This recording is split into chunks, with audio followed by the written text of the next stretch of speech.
Hello, everyone. Welcome. Thank you all for taking time out of your busy schedule to join us today online. This is our 1 hour and 20 minutes event, which is about the role of art in the time of war.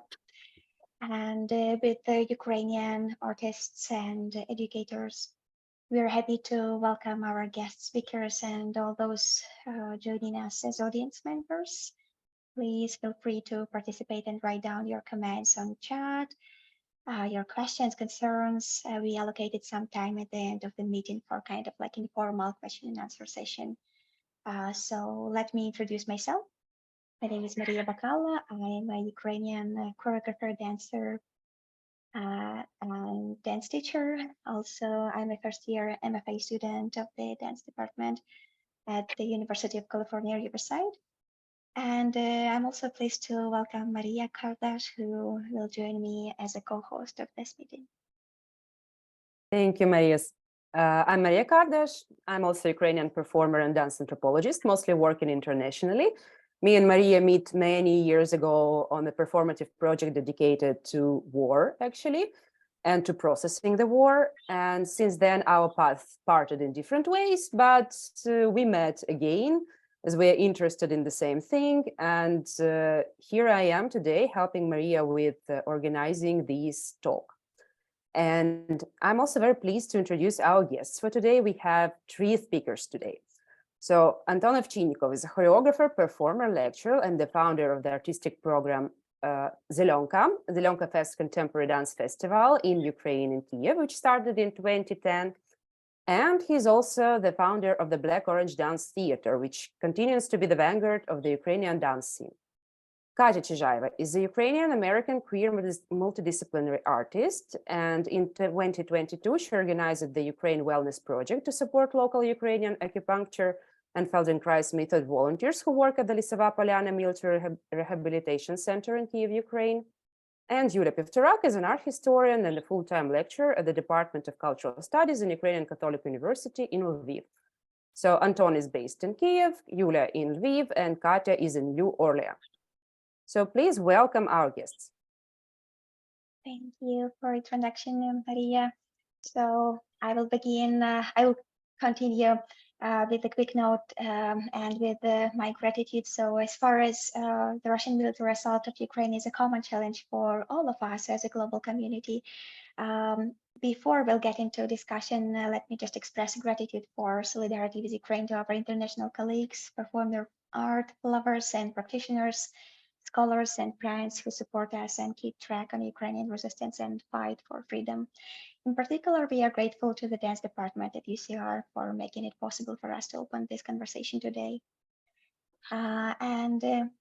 Probably I'd like to begin the conversation by mentioning an article that written by a dance scholar on the role of art and politics, which I read recently. An article is concerned with the overturned right to an abortion in some states in the US, and the author discusses artistic projects and performances' impact and potential, stating that art can cultivate empathy, can offer a new angle of view on the situation, and also can challenge already established systems of values, examine and question mainstream discourses and preconceived notions regarding actual rising issues. Also, the author mentioned that in their opinion, art can even lead to some legislative gains that seemed to be unattainable before. So obviously there are so many things that art can and cannot do.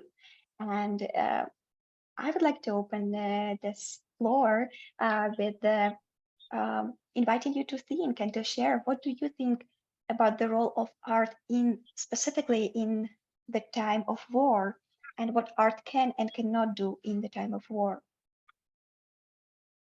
And if we can begin with Yulia and then invite Anton and Katya. Thank you. Thanks, Maria, for opening this question, and thanks for many thanks for having us here. And thinking about what art can and cannot do, when I saw that question, the first thing that popped into my mind was one of the artworks by an artist from Kherson. Kherson was one of the cities that stayed under Russian occupation for 8 months. In this exhibition was last spring in Zygai, one of the oldest contemporary art galleries in Lviv, in Ukraine also. And there, this piece was titled, Earlier I used to laugh at art therapy. Now everything that I do is art therapy. So I think the first thing that art can do is help an artist survive. Another thing that I think art is doing now in Ukraine is it creates the communities of this aesthetic commonality. So sort of when we are all together in a theater or in a gallery, we all see sort of the same thing, and at least that unites us. And this is a very important feeling that helps society and the groups not to fall apart. And I think this work of art is really important right now. And what I was also thinking is the importance of the performing arts or presence-based arts where the artist is present. And I was thinking about why Lviv theaters are so full in the last year, and the people from promotions from box office were very surprised by the audiences they were getting, and they were thinking, what did we do to get these people into our theaters?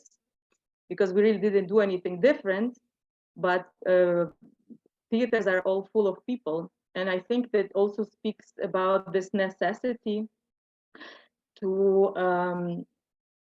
be together, right? And to become and to be witnessing art in art in process, not just visual arts that work in a little bit different time scale, but also these presence-based arts like music, theater, and dance became very important. So I think art can do also that. But maybe let me stop here, and I invite my colleagues also to this discussion. Thank you.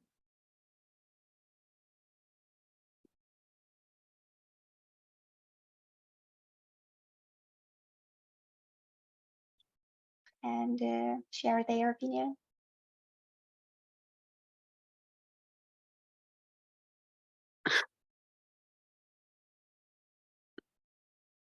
Okay, okay. Good morning, good evening, whatever, depending where you are. I'm Anton Ovchinnikov. Thank you for inviting me for today's discussion. This first question is kind of very difficult for me. I still continue thinking about that, about the role of art now. Also because even thinking about the quote Maria started from, that art can examine the main discourses or whatever, and if the main discourse now for Ukrainians is to resist, to protect country, to fight against Russian aggression, like whatever ways we can do it, then if art just can only join this discourse, because I used to look at art as something, as a way to look critically at the as to say mainstream discourses. But how can artists be critical to the discourse of resisting against aggression? And that's a very basic idea. I know that we can go much deeper and to see many details and whatever, but in general. And then the next, what I think is that, do art become a way of propaganda during the war?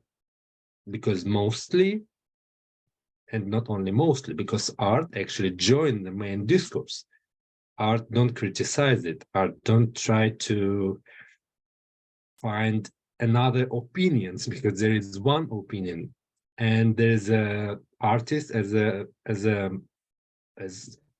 any Ukrainian, I think, any Ukrainian artist as a Ukrainian citizen, first of all, feel the responsibility as a citizen to help the society and culture to survive and to go through the situation we are in. So that means that we all work for the same goal and the same same goal, yeah, same task, let's say, yeah. And then this is the question for me: what should I talk to? Because sometime for me it was since the beginning of war, it was kind of challenging situation. What I should, because when the war started, I was mostly, I didn't have possibility to dance, to create dance first few months, and I was just writing texts, also because I felt that this was not time for dance, because dance, there was a feeling that now we need something that has more direct action. And for me, the word, the poetry had and has much stronger potential as an art of direct action, meaning that when somebody read it, they got at once everything what I wanted to say. That's kind of, yeah, I know poetry could be very different, very, I know that it could take you somewhere out of reality, but for me, it was the art of the direct action. What I want to say, what I want people to feel, how I want to support people, how I want to talk with people, and something about that. But that then later, when I came back to dance, I saw that it is something absolutely different. It's something which definitely can give people something. Again, whatever, we will talk about that later, but in absolutely different ways. So there is as all of us people who engage in dance practices, we all know that there is a kind of a gap between us creating something and then the audience watching this and what they see and what they understand. So I would say that's a challenging question. What is the role of art? Definitely, I would say that it is the way of resistance. It is the way to keep your mind and body strong, to make it live, to bring it back to so-called normal state. That's what I think.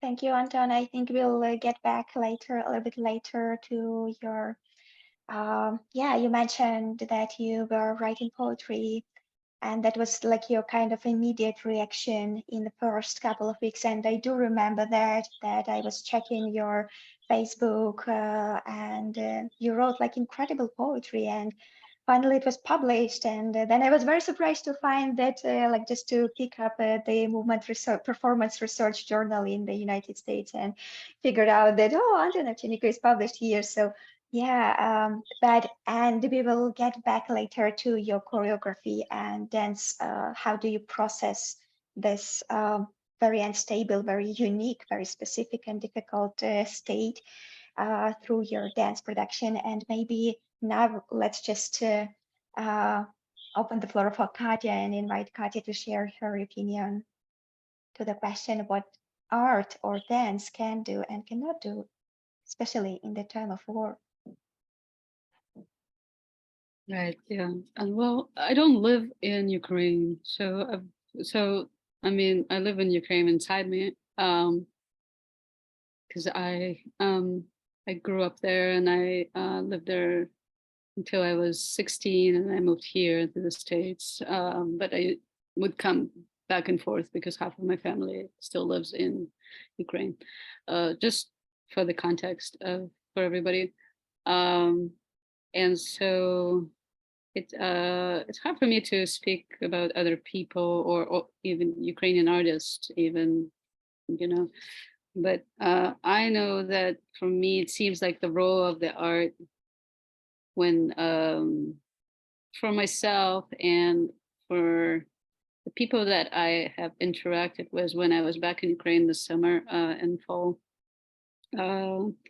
it's more of a, for the people inside Ukraine, I felt like it was in the dance communities. It was places of gathering joy, being together, cultivating, like the resistance showed up in a way of us being able to locate ourselves in our bodies with joy and strength, like Anton was talking about, kind of this physical / soul presence, and finding joy and pleasure and community. So that's where I saw the glue of it, not in like a performative kind of way, but in a protest-oriented way, which are the places where I tend to go for dance nowadays, especially. So I didn't see a lot of shows in Ukraine, for example, because that's not what I was doing there or interacted with. But and then for myself, yeah, I think that the role of art right now for me rings somewhere around awareness raising. Is I agree, it can be propaganda, or it can go towards that. I mean, it can function as that, and maybe it should or shouldn't, I don't know. But basically, yes, Anton really expressed it really well, that now you're aligning with one goal. The goal is one. So raising the awareness, and especially here in the States, you keep keeping attention on Ukraine is where I see the role of art kind of like, and my own work sort of as an artist kind of intersect. And I'm sure that there's many other roles that people can find for themselves.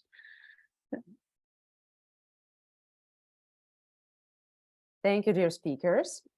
So we started from talking about the role of art in general, and some of you already mentioned the role of dance and the perception of the body and the perception of your own body when the war started. Like, for example, Anton mentioned that you couldn't dance.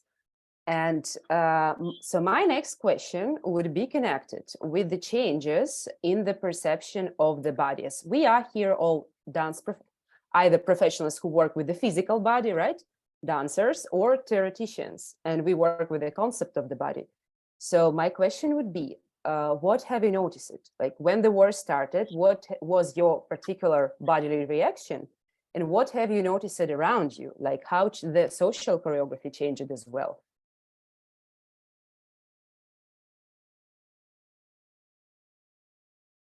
Who would like to start, or I can pick up one of you?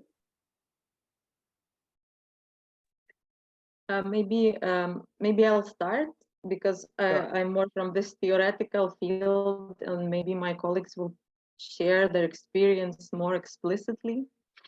I would also, just for starters, I would like to add one more role that I see that art does, especially in the when a society faces a tragic encounter like this, or be it war or be it natural disaster, it creates affect, right? And this affect, or maybe even multiple affects at the same time, that create this numbness inside the body, also create this pause.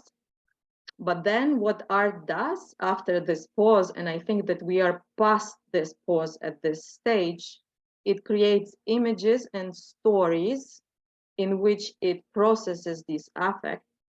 Then in order for this society and this group later to put designate meaning to these images and create story. so we can tell this story to ourselves. And this is quite a lengthy process, and I think we are somewhere moving towards that. As per social choreography and perception of the body, I think we all experience this inability to move expressively, creatively, right? First, you experience something like the body goes to the basics, and you feel very much the fragility of the body and of life itself. And I think this is something that comes up a lot in the artistic projects that that appear in the last time, in the current times.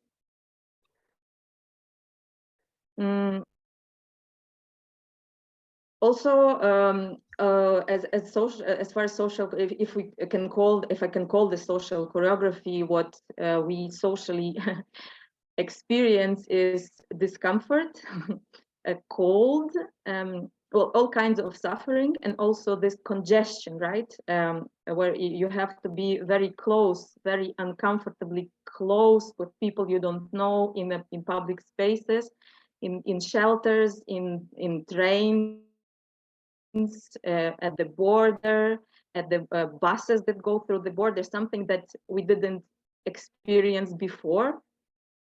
And yeah, so probably this a lot of fragility and a lot of discomfort.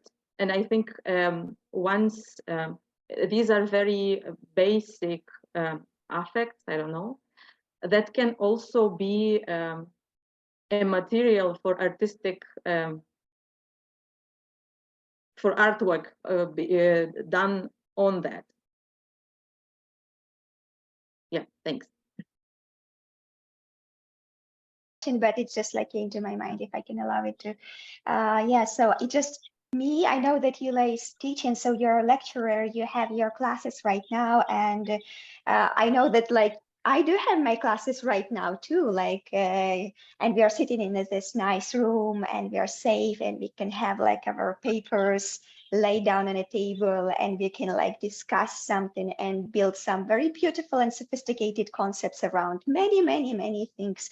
But how does it affect you and your lectures? Like, for example, you and your students, for example, when you're like sitting there in a room, and finally there is a raid siren and maybe some, I don't know, some loud sounds outside of the room. I don't know, like happily, luckily for Lviv, it happens not often, but still happens. So, and then you probably go down into a basement. And what are the lectures there in the basement? How does it shape your, like this bodily, corporeal reality that is around you, and this state of fragility and danger and physical danger? What kind of concepts and what do you discuss there? And how can you summon your mind again and to I don't know, to treat this beautiful, sophisticated, very well elaborated concepts of like, I don't know, whatever, many things, but being immersed in this very harsh reality of not being protected, not being safe, not being like in comfort, and sharing this basement with many other people, and having this still idea to survive and still to study and still to share knowledge and to produce some knowledge. Just like how does it, if you can just share your experience, and how does it correlate this physical reality of being in the war and being a lecturer and the person who conceptualized dance, choreography, and body? Yes, this some of my colleagues call this popular melody of air raid alarm really affect our movement down and up. And we have to be very close together in the shelters, and there we have to monitor the level of, I mean, sometimes it so happens that a lot of teachers with a lot of groups of students is in the same shelter, and we have to learn to cooperate somehow, not to interrupt each other. But maybe I'm gonna say something that my colleague here is from dance anthropology, and I think she will understand very well what I'm gonna say. anthropologically speaking, once you are there in the shelter, and the whole, I think that the whole situation of war created in this kind of liminality, the liminal space in between, and liminal space is ambiguous at some on one hand it's dangerous, and but on the other hand it produces this collective joy when you are there in the shelter and you already accepted the situation. It was very easy for us to find this cooperation and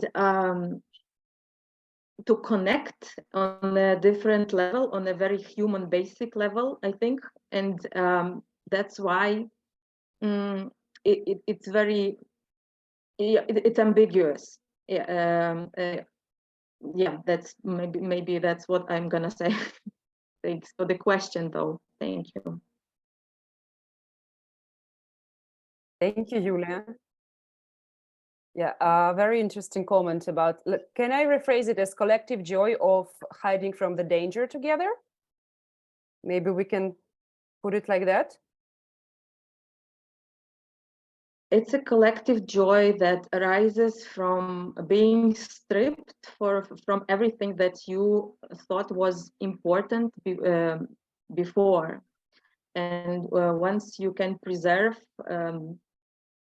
that's your resistance and that's your success in a way. So this is the community of acceptance, I think, that is created in a situation like that. Anthropologically speaking, I would put it like that. From my experience, it was very easy to learn cooperation and with these groups of students, and then maybe not so easy without teachers, but in a very short period of time, we really learned how to do this. Yeah, something like that. Thank you for the comment. Okay. Let's come back to initial question about the perception of the body and talk to Anton and Katya. Does someone of you wants to jump in? Yeah. Yes, I had quite an interesting feeling, let's say, of the disappearing the body. So this was my first emotion, let's say, the physical perception of war. I really felt like the body doesn't exist, that it's kind of was nothing about it. It's everything was just about seeing, reading, and thinking. And another interesting that I didn't have any motivation or any impulses, anything which can makes me starting doing something physically, because there was completely this feeling of not existence of the body. And another thing which happened, I think, is that, you know, as it happened usually with the body, if you start losing, for example, ability to see, if you become blind, so this ability come to your ears, so you become hearing much better, much more sounds. The world goes out from your eyes into your ears become everything for you. And I think for me the same thing happened with the word, because all of my kind of feeling, perceptions, and emotions at some moment go into the words. That's why I started writing a lot every day. That's then, and then also I mentioned after a few months that, because about 3 or 4 months first after the war, the invasion started, I was writing everyday poetry and posting it on Facebook, and then it was less and less because I started moving. I again started dancing. And again, coming back to that time when the invasion started, this game with words for me was somehow like a choreography. So it wasn't not only about giving the thoughts the form of words. Yes, it was also about manipulating with these forms, looking at the words and letters as the physical objects you can move and you can build something with that.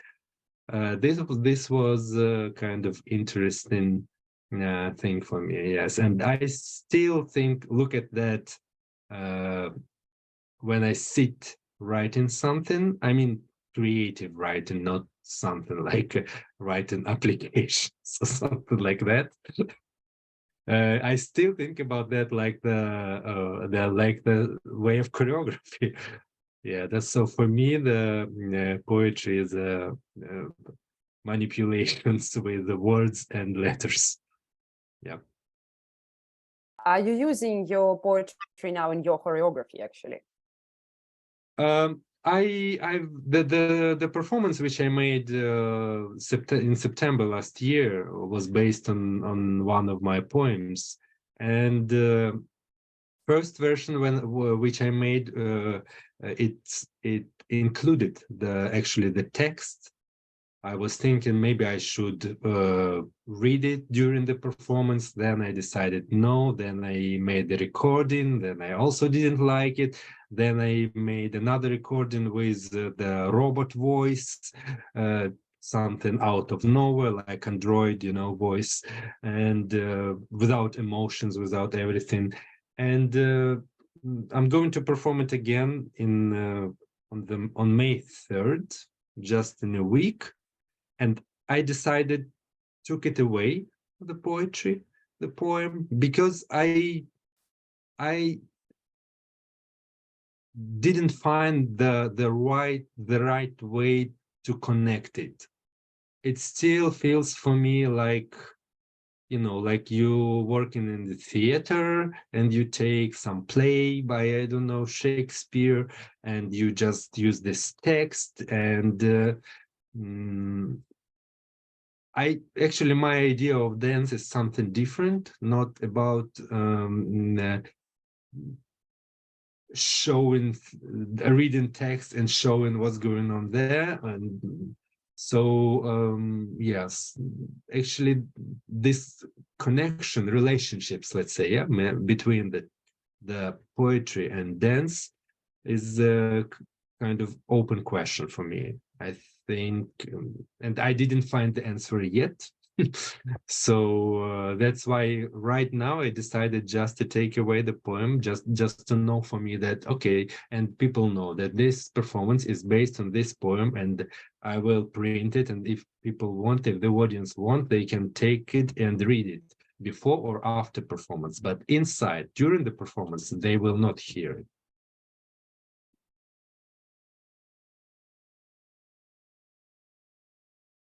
Did you say that in the beginning, like in the first phase, like in the first couple of like, I don't know, weeks or month, since the full scale, imagine you felt like your body is less like dissipated, and your thoughts or the concepts or the words that produced by your brain, like your mental capacity to process what's happening around you, was more tangible. So that was the form that, yeah, your existence took part, like this writing and the words and concepts, maybe more than the physical presence.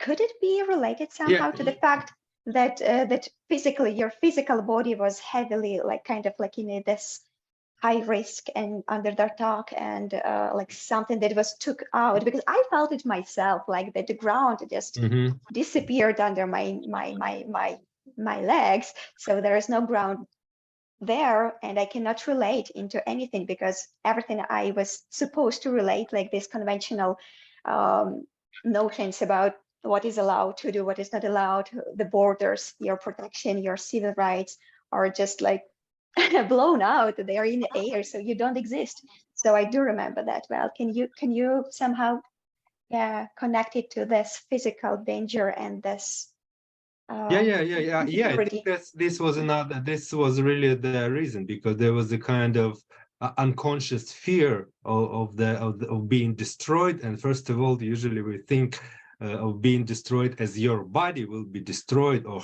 harmed, or something happened with your body. You will feel pain through the body. So that's why your brain makes this state of the, like, for you, like, okay, don't worry, your body doesn't exist anymore. And probably, and the first actually physical action I came back to was yoga. I practiced for last 5-7 years, more or less regularly, sometimes 2-3 times a week. But before the war, it was something like, okay, why not to do it today, then 2 days later.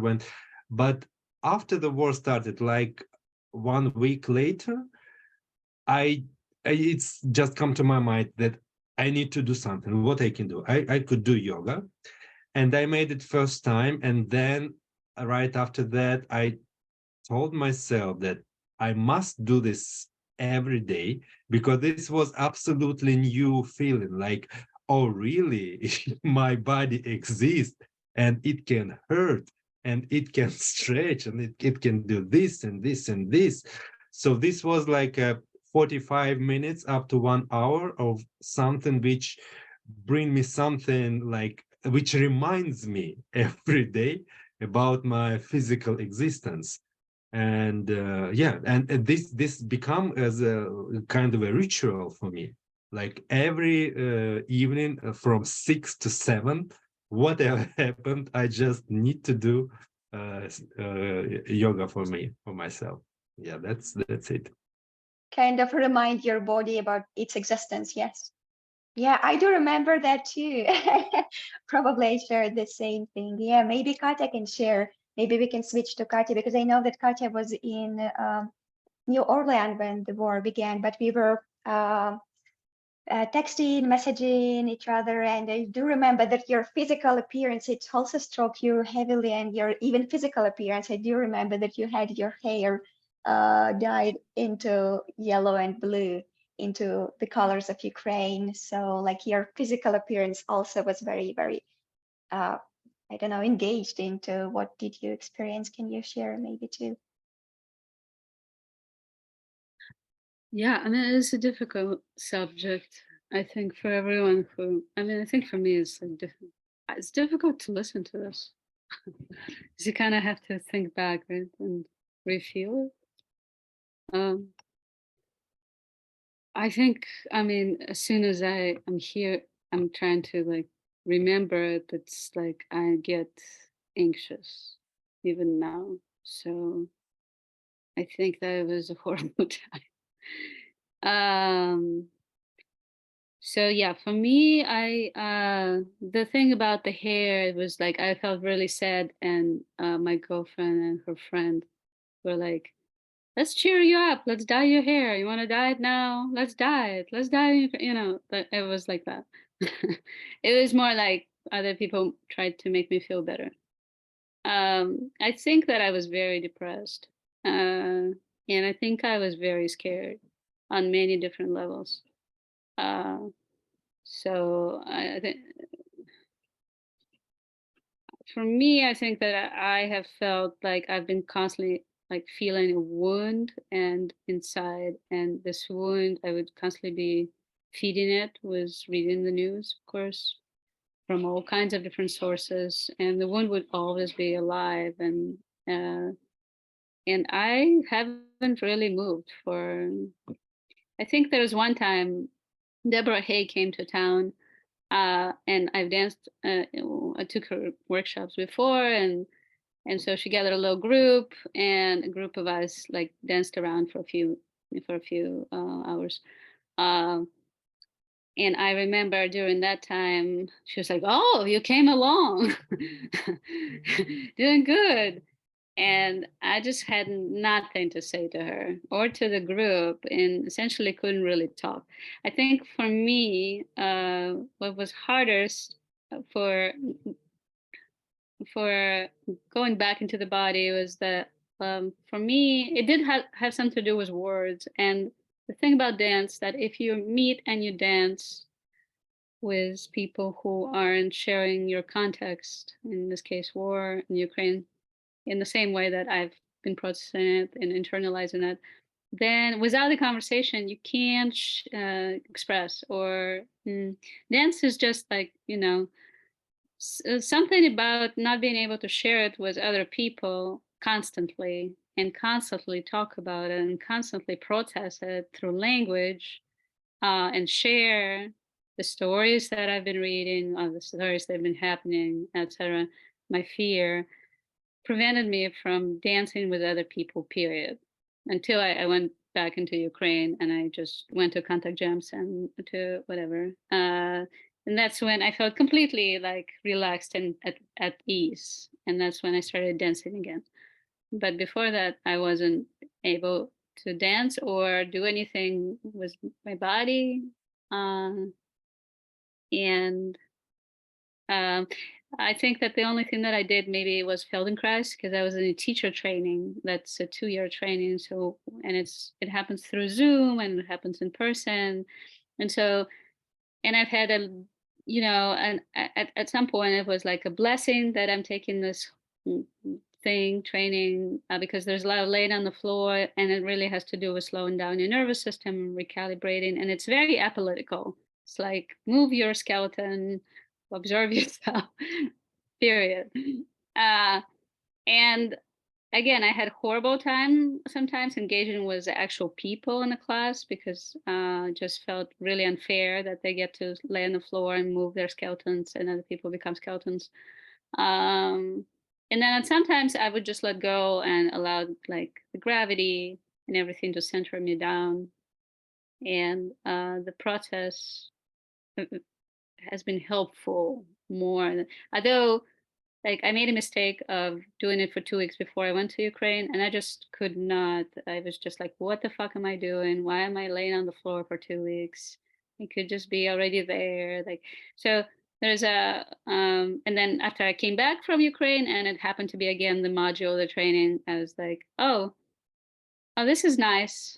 This is nice. I'm really tired from everything I did. Like, it's good to just let go.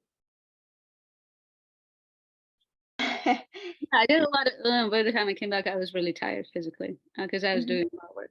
So yeah, it was helpful. So all this to say, I think like some things, it could just depends on the context. For me, it really depended on the context. I think going to Ukraine was really helpful to me to see that to be able to share context with people, and then I gave myself permission to enjoy and locate my body in relationship to movement. So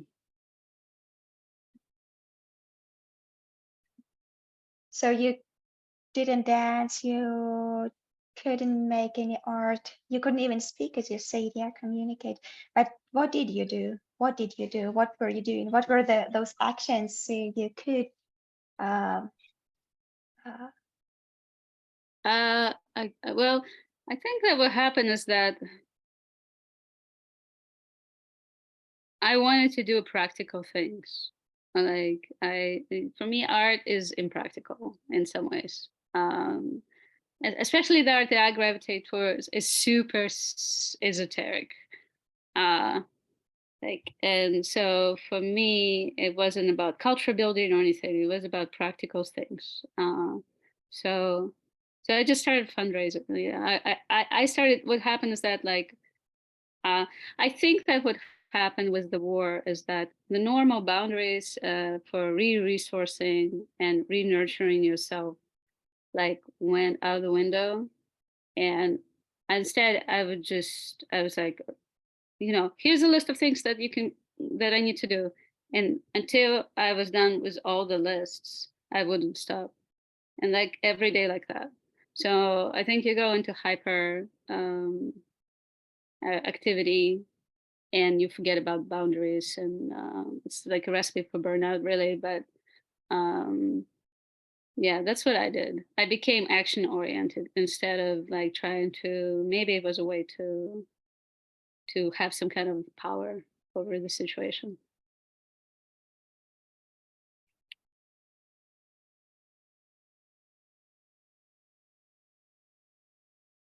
Okay.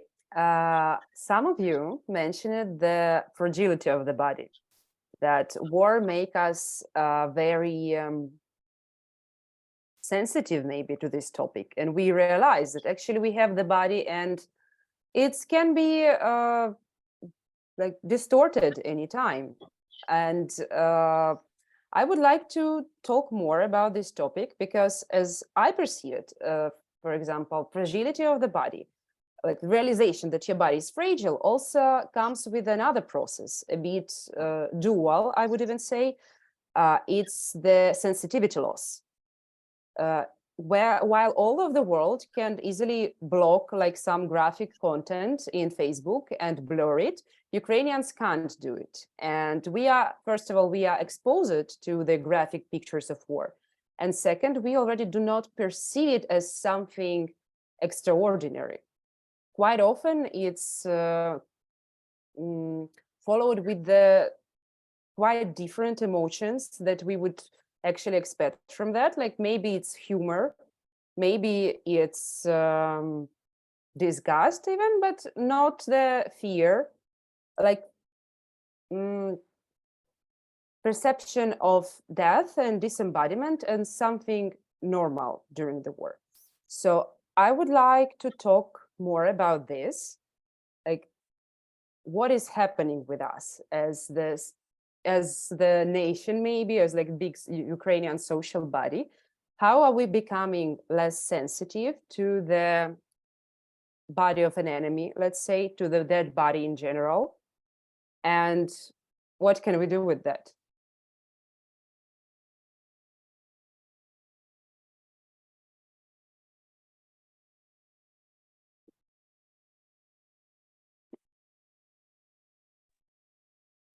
Maybe let me start.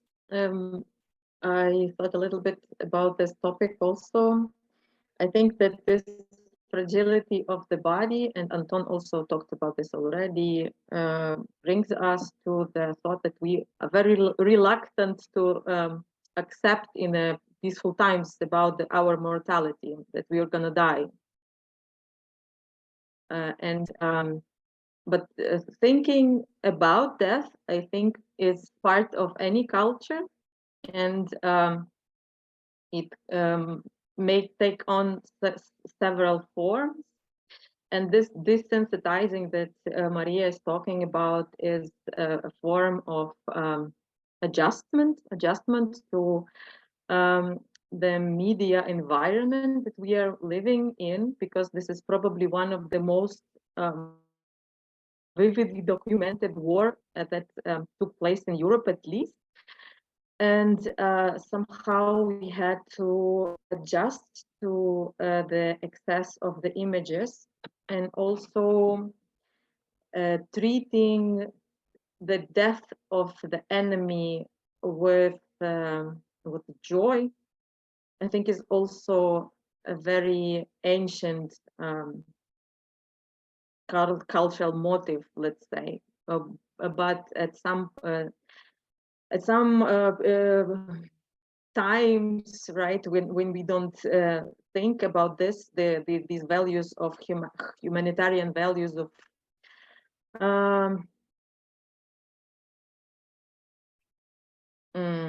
sorry, I'm losing my English. They are more they take over, right? And I think this is we had to do this in order to preserve our mental health, if we can call it like that. Not well, it's not health any longer. So somehow we had to function. That's why I personally don't see it as a threat to the social body, and in a way, I don't think that it's going to make people violent or something like this, because it will go back to this norm as soon as the norm of sensitivity and empathy, as soon as the situation becomes more normal, if we can speak like that. Yeah, but maybe you as artists and people who work with body and think of body more, see it in a different way. Thank you, Yulia. Interested in this question because I'm a Haramandas alumni, and in this year I was giving like a talk for the current students. It was an online talk about the corporeality of war in Ukraine, and there I mentioned that we are making memes about like dead enemies' bodies, and I remember the reaction that the class was a bit shocked, like why are you doing that? Like it's not okay. It's not humanistic. And for me, it was the moment of realization that actually our perception now is quite distorted by the proximity of the war. And this is our method to deal with all the horrors and everything that we are going through. So thank you for this comment. If our other speakers can have something to say about the fragility of the body or the sensitivity laws, you are very welcome. Well, I'm reminded of my favorite, my grandmother and my mom's favorite words, which is "kошмар и ужас," which ужас и кошмар. So just means horror and nightmare, something like that. So this is intergenerational. Like they happen to be Jewish. Their people got really well. Their dose of killing and repression, etc. In Ukraine, and so this is the byproduct of that, their whole lives. So I disagree that the norm. I think the norm. Yeah, I don't know about if the norm will go back to normal. I think normal changes. Like as in the case of my family, I think the ужас и кошмар has repeatedly been passed on from generation to generation of what we pay attention to in a daily life kind of thing. And it's almost like an addiction to something that is terrible and negative. And so an addiction is, is complicated. And it happened for a reason, and it happens, and then the stories get rewritten or not told, and then you don't even know why that happens, but you just have it. You also just have that wiring in you. So that's in generational trauma. Like I think that's going to happen in Ukraine. I think it's going to happen in Russia too.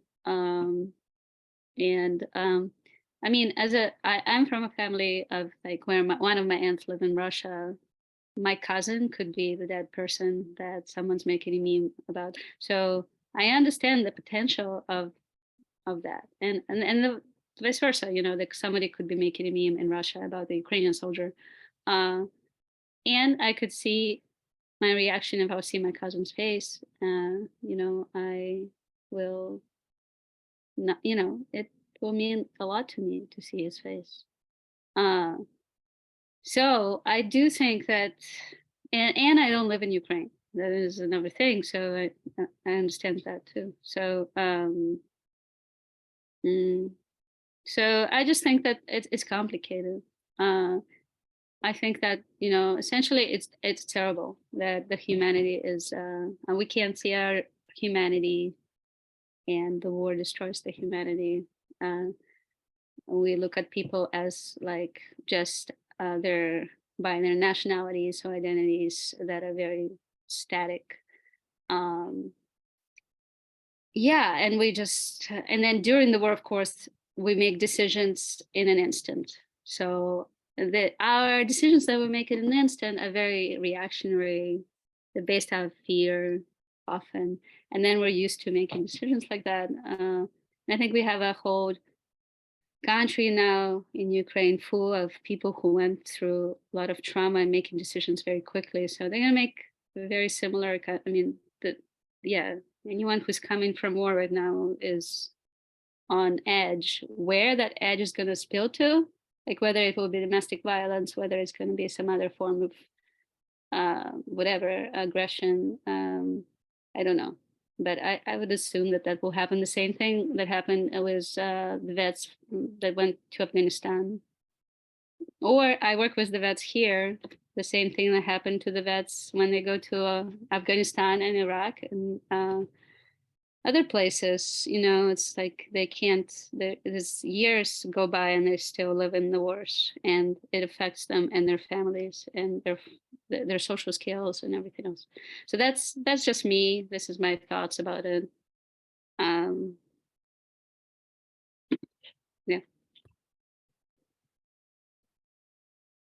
Thank you, Katya. So for now, we have like two different opinions that like Yulia says things gonna go back to normal. Katya says that they're gonna be new normal, apparently. Anton, do you have anything to add to that? Yes, it's for me, it's all quite again quite a challenge. I mean, I always had kind of very specific idiosyncratic reaction on dead bodies. I could say that probably in my life, just once in my life, I've been at the funeral, and I decided I would never go there again, because dead body makes me, there's a, I don't know, I feel something like being in, there's an English word, and entrancement, something which makes me not having ability to move. Yes, and actually the war didn't make any changes in this, and I absolutely can't tolerate this. I remember it very well. This a whole, I don't know, it was maybe about a month of this words written with the dead bodies, and I really couldn't understand what is funny in that.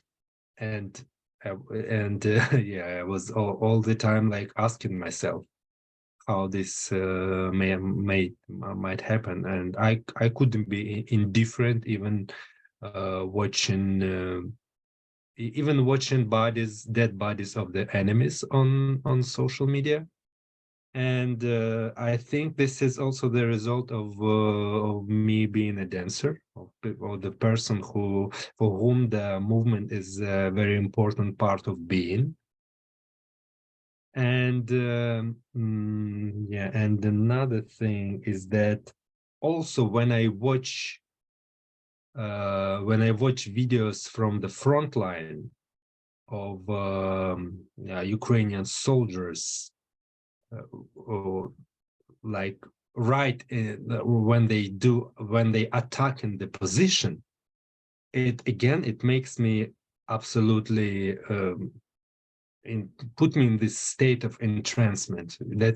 It's unbelievable for me how people can not thinking about being dead at all, how they can just go and through this. That's for me, it's something absolutely unbelievable. It's something like for me from another life. I can't imagine how this changes. I can't imagine how these changes could probably happen to me, if that could ever happen at all. Yeah, so for me, it's I watch it sometimes, but it's always stress for me. It's always stress for me. Yeah. Do you think this realization maybe of the body fragility will make any change to the art performance, like to production of performing arts in Ukraine? In Ukraine, maybe, maybe in Ukraine, and I think it will make it will make some changes for the people who saw so many dead bodies, sometimes very close. I can't imagine how, for example, if being a director or a choreographer and then become a soldier and then being on the front line and kill people and see your friends or colleagues or whoever being killed right in close to you, and then come back to normal life and then start working again with the bodies as a way of expression. I can't imagine this. I don't know. But yeah, that's why I think that will make some changes. But in what way? I have no idea. Thank you. Thank you. Something else I would like to add and maybe to inquire or maybe to hear your opinion. For example, the role of the body in the war and perception of the body in the time of war is very different. And as we said already, and lots of things just shifted. And just this small quote from a Ukrainian writer, Alexander Mehed, who somehow problematize the language of war and the body as the matter of language or the matter of communication. Like, for example, on the battlefield, when there is no marker around and no time, military doctors write down with the blood of their patients on their foreheads about the time of installment of a tourniquet on the affected limb. Or parents, it's a fact that in Mariupol and in some other Ukrainian cities that were heavily attacked and bombed by Russian weapon, parents wrote down on the bare backs of their children their names, addresses, and phone numbers, should children be lost or their parents be killed. So the body it's not just like the dead body, but still a live body is something else already. So, and it's something that is automatically happens when you are heavily attacked and heavily targeted by, and your existence could just stop very next second. So the body is something else in general, not just dead body. A live body is something else. That's just something that I wanted to share just as a quick remark here, and maybe if someone wants to add something on top of that, please, you're welcome.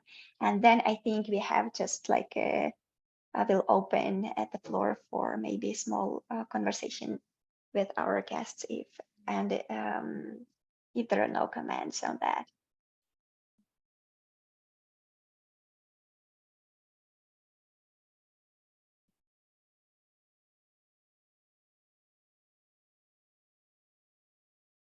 Yeah, basically my statement that not just dead body is something else, not just the corpse or our corpse or the enemy's corpse, something else, but a live body is also something else when you are at the war.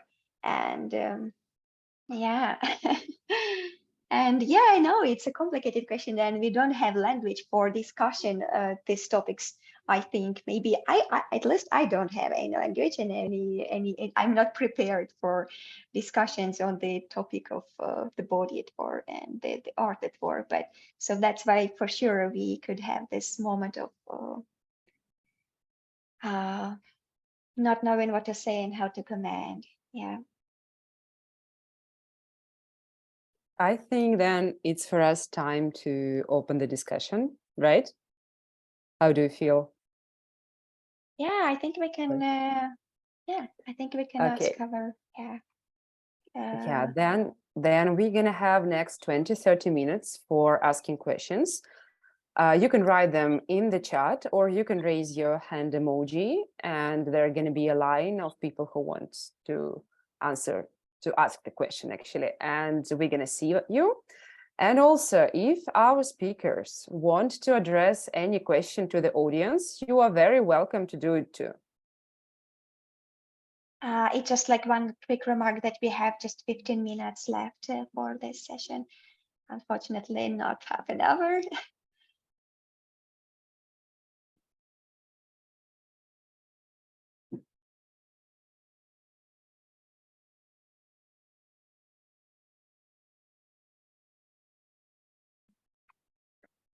Maybe while our colleagues are still thinking about the questions, I would say a few words about this bare life that we become put in these extreme situations. I don't remember whose concept this was of bare life, but if speaking of corporeality, we use it a lot. And but recently in the discussions, it comes up a lot when we speak about situations like concentration camps, but also refugee camps, and all the situation with the refugees in when was it, 12-15, I think there was the crisis in Italy and Greece, and while we were speaking about this, we used this concept. And I would have never thought that we will be speaking about bare life and situations like that in Ukraine, but now we are, because these examples that you brought to the table with this child and the children with their names on the backs, and with the soldiers marked with their own blood is while they're still alive. It's the body stripped of all political attributes. I think that it's this, when we are remaining in this almost no man's land, where we are only, where this body only belongs to nature. I mean, it doesn't belong even to the country or any political system. And it's a very peculiar and very liminal also situation. I just my anthropological background tells me this, and it's an extreme situation. And I was just thinking about how to cross, how to become this political body again. I mean, leaving this limb and becoming again a person under the protection of civil rights and everything else. We will see how it develops.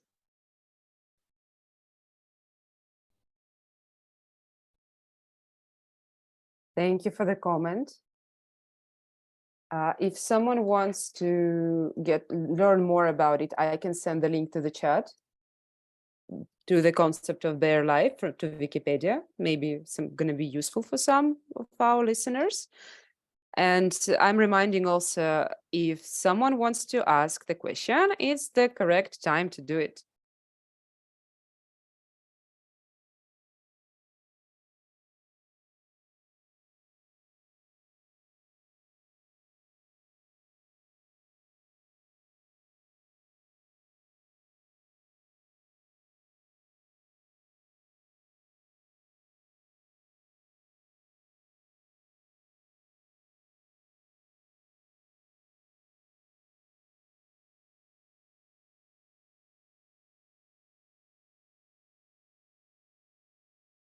Okay, if there is no question, I think we can wrap up this conversation. No, we have a comment from Anthea Crowd.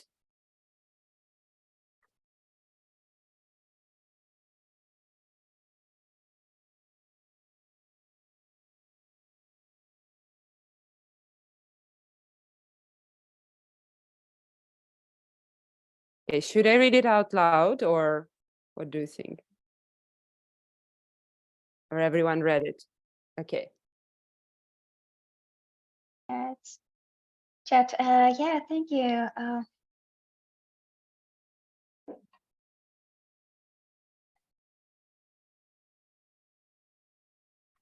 Okay, thank you. Yeah, Katya, what do you want to? Oh yeah, I was thinking corporate reality. It's just like definitely different reality, that's for sure. but I probably do have a question. I'm curious because I can't see the people who are here, but I'm imagining they are from your dance. Some of them are from your dance department. And I've been thinking about, like, what would be. I'm just thinking about, like, I guess I don't have a clear question, but I do have a question in my head, and the question in my head is like, how to create these conversations in the dance communities, especially when we're talking about, like, festivals and gatherings and dancey things that people go to here in the US. I don't see that much mentioned about the war in Ukraine in the dance community per se in the US. Although US is helping Ukraine a lot with weapons and money. So I'm just like, I'm definitely aware these conversations are happening, just in different communities. But I am curious in terms of just like as a dancer, and sometimes someone who likes to engage with dancers my question is like, what would you feel comfortable with, like y'all who we can't see right now, which it kind of feels odd to me still, kind of not seeing faces, but like you guys over there, because I'm thinking like, oh, what if I like try to bring create a workshop about war and dance, how would that sit? How would that sit? Or what would sit better is a conversation? Or does that feel even scary to start to explore war in your body? Does that feel like even too direct and linear? And like, what is your relationship to even like the context of gatherings and dance, and how to explore this topic, engage in these conversations? And just like, I'm just curious because I understand how my head works, but I'm always wondering, like, I don't know if people are willing to go there. I don't know if people want to really talk about the war in Ukraine at, this gathering and that gathering, like, or even explore it in the bodies, or explore it in terms of even in the room dancing, or like, this is where the line for myself is very kind of blurry still. And I also don't know whether it's useful. Like, is it useful to Ukraine? I don't know. Is it useful to me? I don't know. Is it useful to y'all? Have no idea. But it's just like one of those things, like, or would I just make people uncomfortable, and I'll push people into the places like this is.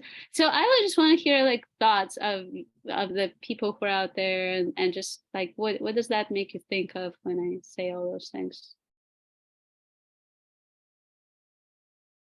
Thank you, Katya.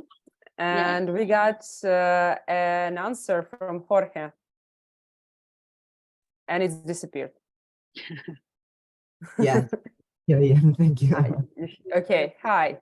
Thank you so much for this talk. And you have a moment to build that bridge between what is happening in Ukraine and the way in which we are framing dance and the bodies here. And I was just thinking, in response to this question, I think that maybe there is some resistance, or the resistance that you have identify in the dance studies field or in festivals to talk about this, is because sometimes we have built this romanticized halo around dance, and it's like thinking about dance as community building, and dance as resistance, and dance as connecting to yourself, and dance as all these positive values, right? And the moment that we're talking about dance and war is the total opposite of kind of the discourse that we have been talking about. And I think it's very healthy to account for that. And it's very important to talk about that, those bodies and those other notions of bodies, right?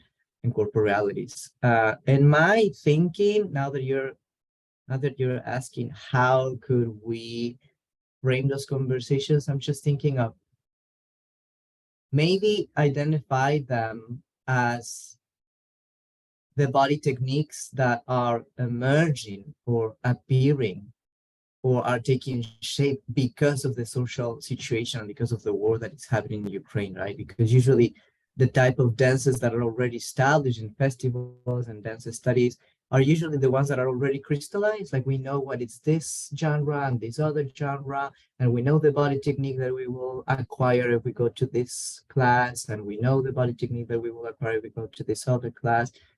But now we are kind of attesting to the emergence of a different kind of body and a different kind of set of movements that these bodies need to do. And I remember hearing to Maria saying, I don't think it makes sense anymore for me to do these choreographies that I was doing. I don't think it makes sense anymore to the body that I am inhabiting today to do those sequences that I already learned.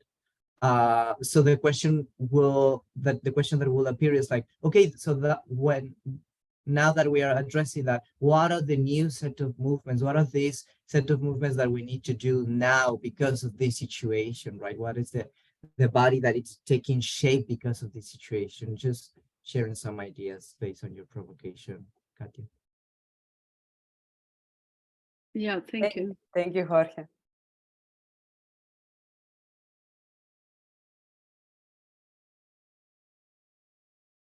Raised their hand. Yeah. Yeah, thank you so much for all of your sharing for today and for organizing this. I'm thinking about your question, Katya, and I'm not sure if I'm really giving a response, but I'm thinking through what people have gone through, especially the pandemic, and now, especially for Ukrainians, like channeling that difficulty or struggles into now experiencing war, the ongoing war.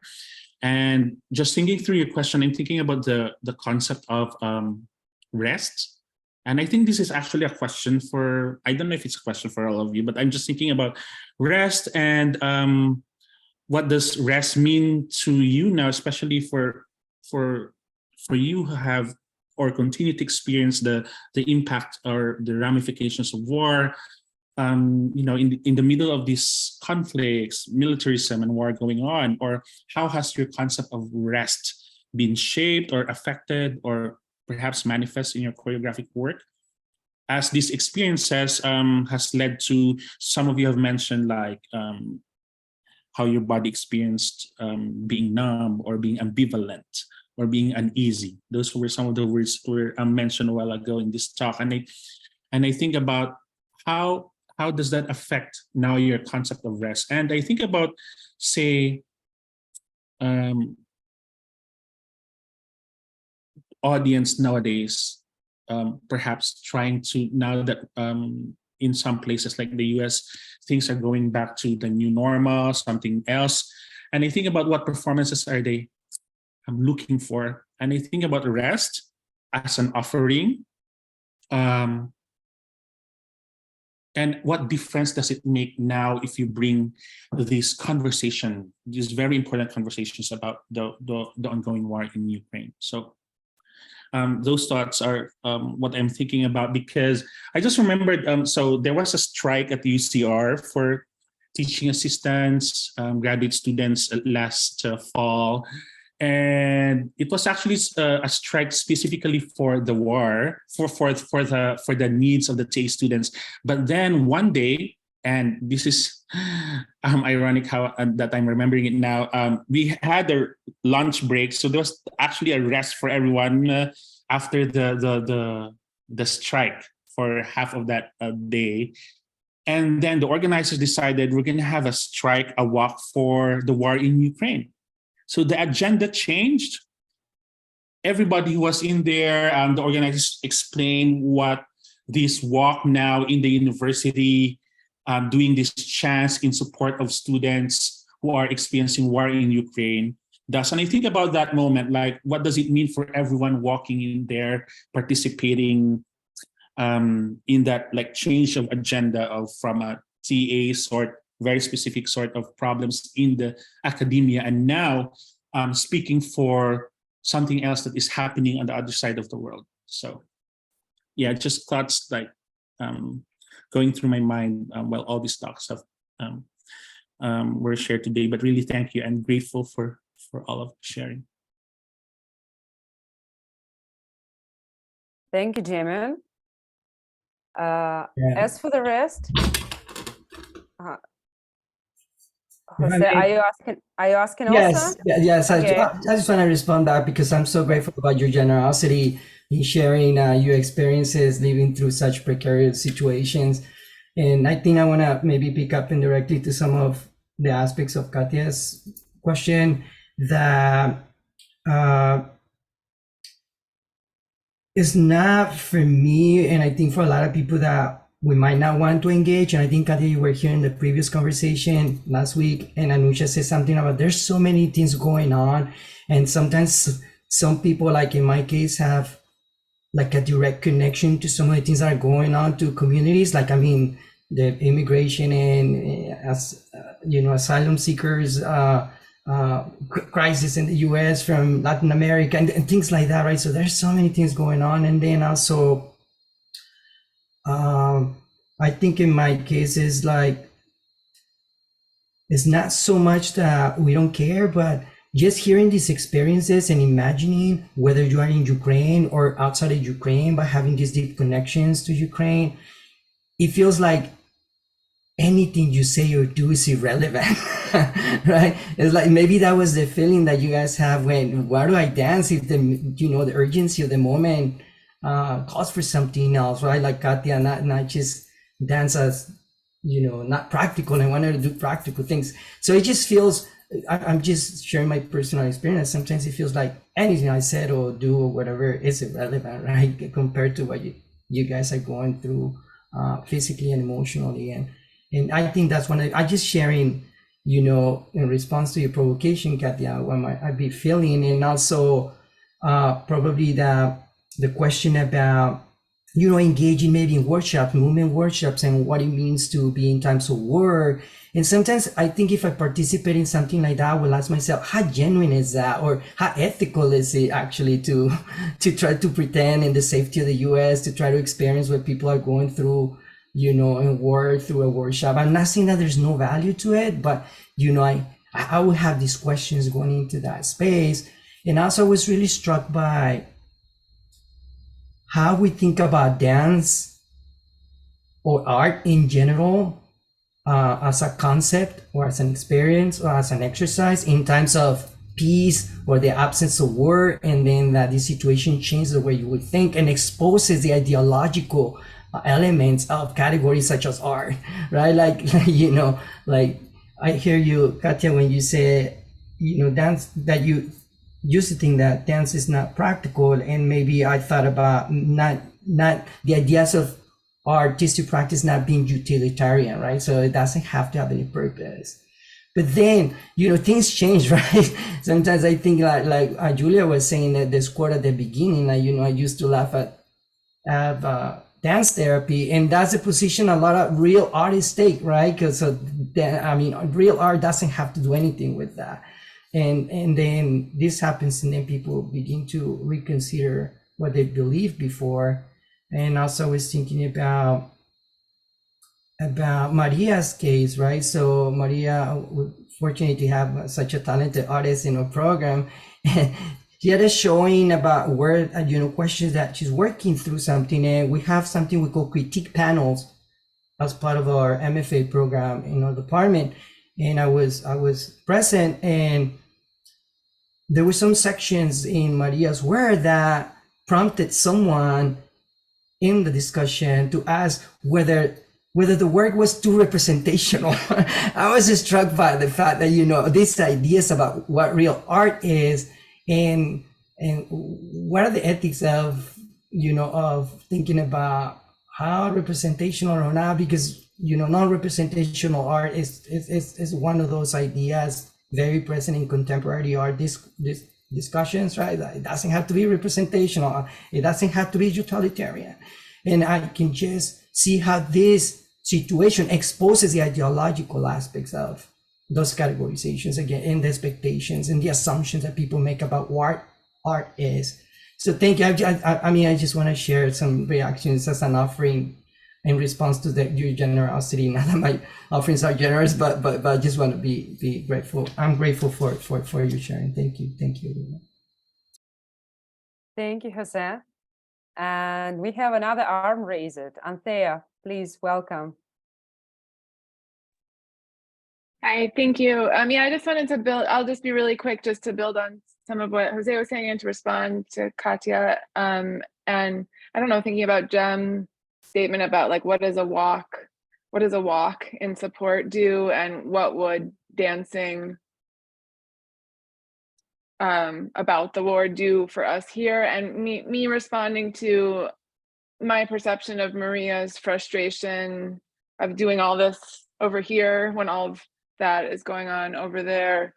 It just makes me think about both like our this concept of kinesthetic empathy that we talk a lot about in dance studies, and like the limits of it, the extreme limits of it. I don't know, Katya, I was so struck by what you said about how not being in Ukraine, even in your own body, you couldn't feel connected to, I'm sort of extrapolating from what you said, but the difference between being distant and being in proximity, right? And how that feels different in your body.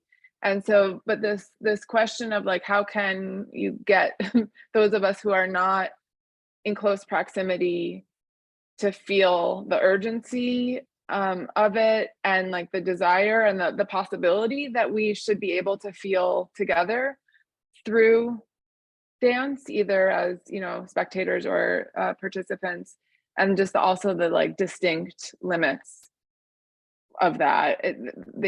I don't know, I'm just very struck by both the potential and our desire for that kind of empathy through our bodies, and the really sometimes intractable limits on that. So that's just a comment.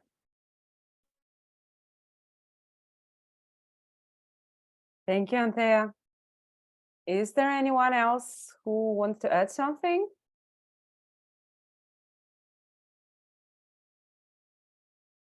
Okay, the last moment to ask questions. 3, 2, 1. Okay, and I think we can wrap up this talk. Thank you everyone for being here, for devoting some time to this discussion, to our speakers and to our listeners, and to my colleague Maria, with whom we are conducting this talk.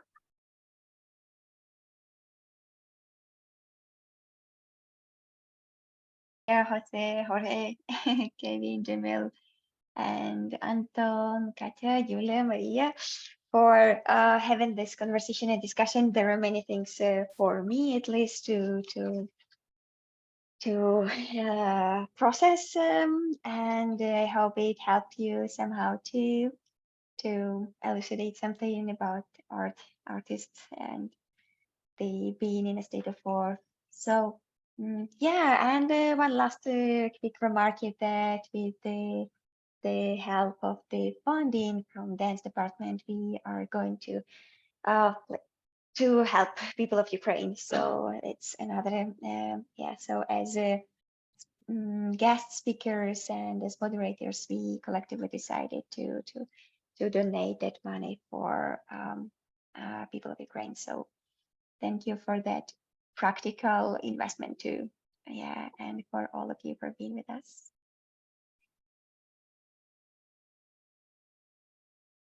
Thank you, Maria. Thank you, everybody. It was nice to be here. Yes, thanks a lot, everybody.